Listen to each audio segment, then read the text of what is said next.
শহরের এক প্রান্তে দাঁড়িয়ে ছিল একটি পুরনো বাড়ি।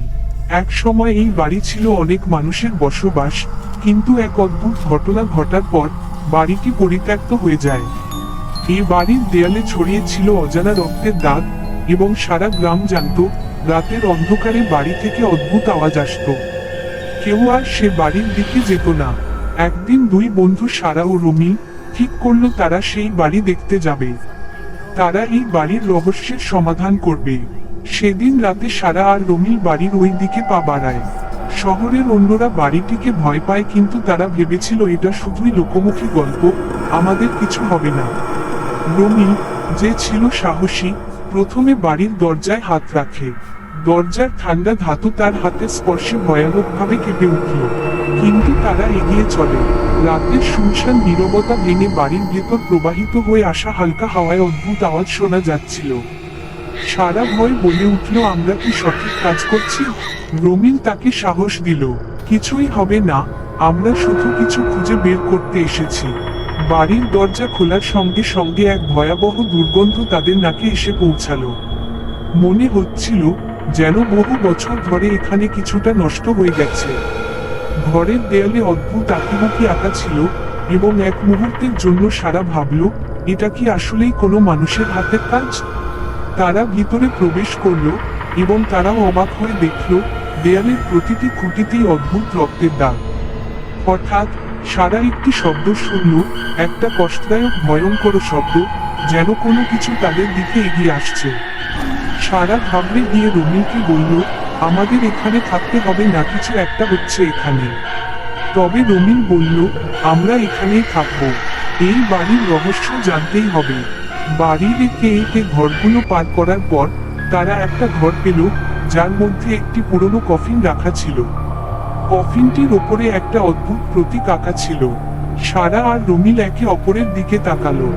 সারা কিছু বলার জন্য মুখ খুলতেই সেই কফিনের ভেতর থেকে বের হয়ে এল এক ভয়ানক চিৎকার। একজন অদৃশ্য শক্তি তাদেরকে ধরতে চেয়েছিল। অন্ধকার ঘরটিতে হঠাৎ কম্পন শুরু হয়ে গেল, এবং ঘরটি যেন ভেঙে পড়তে শুরু করলো।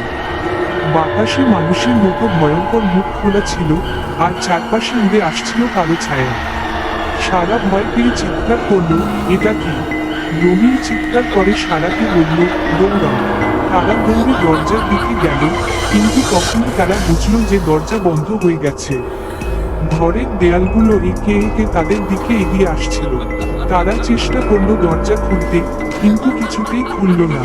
আরো ভয়ঙ্কর কিছু ঘটতে শুরু করলো। কিছু অদৃশ্য শক্তি তাদের শ্বাসরোধ করার চেষ্টা করছিল, যেন তাদের জীবন বন্ধ হয়ে যাচ্ছে। সারা যখন একটুখানি থামল, তখন তার চোখে একটি পুরনো ছবির মতো দেখা গেল। কিছু মানুষের ভূত আত্মীয় স্বজনের মতো তাদের দিকে তাকিয়েছিল। তারা আর এক মিনিটের জন্য সেখানে থাকতে পারছিল না। সারা অবশেষে চিৎকার করে বলল, আমরা এখান থেকে বেরিয়ে যাব, যেভাবেই হোক। তারা যখন মেঝে ঘেঁষে বের হওয়ার চেষ্টা করছিল, হঠাৎ সারা একটি ভয়ানক দৃশ্য দেখল। একটা কালো ছায়া তার সামনে চলে এসেছিল, এবং ছায়ার মধ্যে থেকে এক ভয়াবহ মুখ বের হয়ে এলো। সারা ভয় পেয়ে রমিলকে বলল, এটা একটা স্বপ্ন, এটা কিছু না। তবে রমিল ছিল একেবারে অস্থির। তার চোখে চমকানো কিছু ছিল। ছায়াটি একটি বিশাল হাত বাড়িয়ে তাদের দিকে এগিয়ে আসছিল। এক মুহূর্তেই তারা বুঝে গেল, তারা বেঁচে থাকার জন্য লড়াই করছে। এত সময় ধরে লড়াই করার পর তারা অবশেষে বাইরে চলে আসে। কিন্তু তখনও কিছু অজানা শক্তি তাদের পিছু ছাড়েনি। তারা জানতো বাড়ির ভিতরের অভিশপ্ত আত্মারা তাদের পেছনে।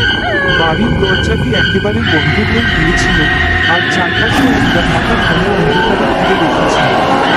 সারা এবং রমিল জানতো তারা নিরাপদ, তবে বাড়ির অন্ধকার শক্তি তাদের একদম পরিত্যক্ত করে দিয়েছে। তাদের জীবনের এই অভিজ্ঞতা কখনো ভুলে যাওয়ার নয়।